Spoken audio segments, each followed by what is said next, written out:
Hello guys, it's me Paru. ഇന്ന് നമുക്ക് വളരെ ടേസ്റ്റി ആയിട്ടുള്ള ക്യാപ്സിക്കം മസാലക്കറി എങ്ങനെ ഉണ്ടാക്കാം എന്ന് നോക്കാം. ഇത് ചപ്പാത്തിയുടെ കൂടെയൊക്കെ വളരെ ടേസ്റ്റി ആയിട്ട് കഴിക്കാൻ പറ്റിയൊരു ഐറ്റമാണ്.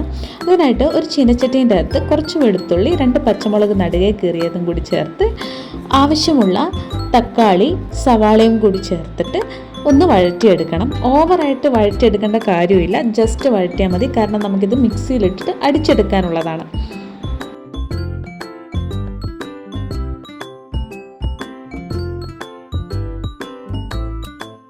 ഇത് ചെറുതായിട്ടൊന്ന് വാടി വരുന്ന സമയത്ത് കുറച്ച് മുളക് പൊടി, കുറച്ച് മഞ്ഞൾപ്പൊടി, ആവശ്യത്തിന് ഉപ്പും ചേർത്തിട്ട് ഒന്നുകൂടെ വഴറ്റിയെടുക്കാം. മസാലയുടെ കുത്തൽ മാറിക്കഴിഞ്ഞാൽ ലേശം വെള്ളം ഒഴിച്ച് കറിവേപ്പിലയിട്ട് നമുക്കിതൊന്ന് മിക്സിയിൽ അടിച്ചെടുക്കാം. ഇനി അതേ ചീനച്ചട്ടിയിലേക്ക് കുറച്ച് വെളിച്ചെണ്ണയും കൂടി ഒഴിച്ച് ക്യൂബായിട്ട് അരിഞ്ഞു വെച്ച ക്യാപ്സിക്കം ചേർത്ത് കുറച്ച് മഞ്ഞൾപ്പൊടിയും ഉപ്പും കൂടി ചേർത്തിട്ട് ഇതൊന്ന് വഴറ്റിയെടുക്കാം. ഇത് ജസ്റ്റ് ഒന്ന് വഴറ്റി, ഓവറായിട്ട് ഇതും വഴറ്റിയെടുക്കേണ്ട കാര്യമില്ല. കാരണം ഇനി അരപ്പൊഴിച്ചിട്ട് നമ്മൾ നല്ല പോലെ ഇത് തിളപ്പിച്ച് വേവിച്ചിട്ടെടുക്കും.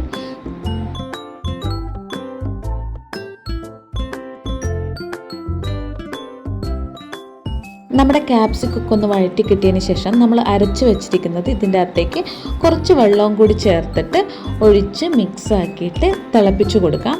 ഈ അവസരത്തിൽ നമുക്ക് കുറച്ച് ഗരം മസാല അല്ലെങ്കിൽ ചിക്കൻ മസാല ഉണ്ടെങ്കിൽ അതും കൂടി ചേർത്ത് ഇളക്കിയിട്ട് നല്ല പോലെ ഇത് തിളപ്പിച്ച് കുറുക്കി ക്യാപ്സിക്കൊക്കെ വേവുന്നത് വരെ ശരിയാക്കിയിട്ട് എടുക്കണം.